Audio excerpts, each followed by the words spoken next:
ஒரு பெரிய பணக்காரர், ரொம்ப பெரிய பணக்காரர், ஒரு விலை உயர்ந்த கார் ஒண்ணு வாங்கினார். அந்த கார் வாங்கினதுல இருந்து ஒரு டிரைவரை கூடவே வச்சிருக்காரு. ஒரு நாள் அந்த பணக்காரருக்கு அந்த டிரைவர் 2 பேரும் வந்து பல வருஷம் அந்த கார் வாங்கினதுல இருந்து அந்த டிரைவர் இருக்காரு. அந்த டிரைவர் அவங்க கூடவே இருப்பார், எங்க போனாலும் கூடவே போவார். ஒரு நாள் அந்த டிரைவருக்கு பிறந்த நாள் வந்துச்சு. அப்ப அந்த பெரிய பணக்காரர் ஒரு ஜவுளி கடைக்கு போனார். அவர் பெரிய பணக்காரர், ஜவுளி கடையில எல்லாருக்குமே தெரியும். உள்ள இருந்து ஓடி வந்து சார் என்ன வேணும் என்ன வேணும்னார். என் டிரைவருக்கு பிறந்த நாள், அதான் ஒரு சட்டை எடுக்கலான்னு வந்தேன்.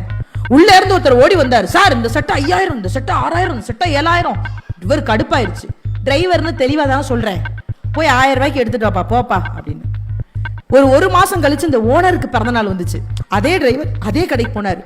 உள்ள இருந்தவர் கேட்டார், என்னப்பா டிரைவர் நல்லா இருக்கியா? நல்லா இருக்கேன். உங்க முதலாளி நல்லா இருக்காரா? நல்லா இருக்காரு. என்ன விசேஷம்? எங்க முதலாளிக்கு பிறந்த நாள், சட்டை எடுக்க வந்திருக்கேன். அப்படியாப்பா, சரி சரி சரி சத்த இரு.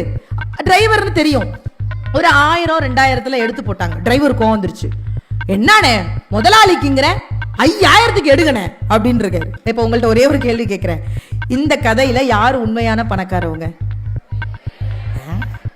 என்னை பொறுத்த வரைக்கும் பணம் படைத்தவர்கள் எல்லாம் பணக்காரர்கள் அல்ல, அடுத்தவர்களுக்கு கொடுக்க வேண்டும் என்ற மனம் படைத்தவர்கள் தான் உண்மையான பணக்காரர்கள்.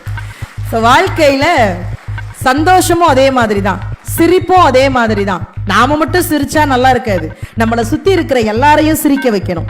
எங்களுக்கெல்லாம் இறைவன் கொடுத்த ஒரு பெரிய வரப்பிரசாதம் பார்க்கிறோம். அடுத்தவர்களை விழுந்து விழுந்து சிரிக்க வைக்கணுமே தவிர அடுத்தவர்கள் விழும்போது யாரும் சிரிச்சிடக்கூடாது. பக்கத்துல இருந்து ஏதாவது ஒரு உதவி பண்ணுங்க. உங்க பிள்ளைகளுக்கு சொல்லிக் கொடுங்க. அடுத்து வரக்கூடிய சமுதாயத்திடம் ஆழமா சொல்லிக் கொடுங்க. உன்னால முடிஞ்ச ஏதாவது ஒரு உதவி, பண உதவி. என் அம்மா அடிக்கடி சொல்லுவாங்க, பண உதவி பண்றதுக்கு பேர்லாம் உதவி கிடையாது, அது மட்டும் உதவி கிடையாது. அடுத்தவன் கஷ்டப்படும் போது கையை பிடிச்சு மனதால உதவி செய்வதும் மிகப்பெரிய உதவிதான். வாழ்க்கையில பிறந்துட்டோம் வளர்ந்துட்டோம் போயிட்டோம் இல்லாம அடுத்தவர்களுக்கு பயன்பெறும் வகையில வாழணுங்கிற அந்த வாழ்க்கையை மட்டும் உங்ககிட்ட சொல்லிட்டு உண்மையிலேயே எனக்கு ரொம்ப சந்தோஷமா இருந்தது.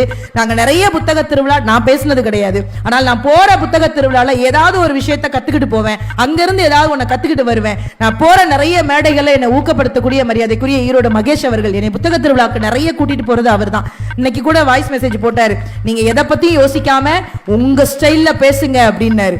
அந்த ஊக்கப்படுத்துற விதம் இருக்குல்ல, அதுல அவர் அடிச்சுக்க முடியாது, உடன்பிறப்பு. அதனால சொல்ல வரோம், நிறைய இடங்களுக்கு போறோம், இப்பதான் நாங்க கத்துக்கிட்டு வர்றோம். அதனால பேச்சுல நிறைய குறைகள் இருக்கலாம், ஆனா உங்களை சந்தோஷப்படுத்தணுங்கிறது மட்டும்தான் எங்களுடைய முழு வேலையா இருக்கும். அதனால கண்டிப்பா எங்களுடைய பேச்சு பிடிச்சிருந்ததுன்னா நீங்க தொடர்ந்து எங்களுக்கு சப்போர்ட் பண்ணுங்க. ரொம்ப ரொம்ப நன்றி.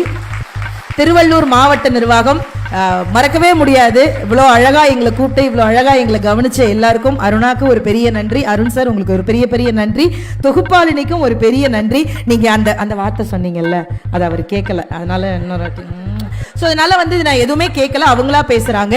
உண்மையிலேயே வந்து நுழையும் போது வெறும் நாற்காலியா பார்த்தேன், உட்காரும் பொழுது நாற்காலியில் இடம் இல்லாம சுத்தி நிக்கிற அன்பு சொந்தங்களை பார்க்கிறேன். இதே ஆதரவும் இதே சந்தோஷத்தையும் எங்கள் வாழ்க்கையில் நீங்கள் எப்பவுமே கொடுக்கணும். உங்க எல்லாரோட வாழ்க்கையிலுமே எப்பவுமே சிரிப்பு குறையாம இருக்கணும்னு சொல்லிட்டு அத்துணை கேமராமேன் சகோதரர்களுக்கும் ஒரு பெரிய நன்றி சொல்லிட்டு விடைபெறுகிறேன். நன்றி, வணக்கம்.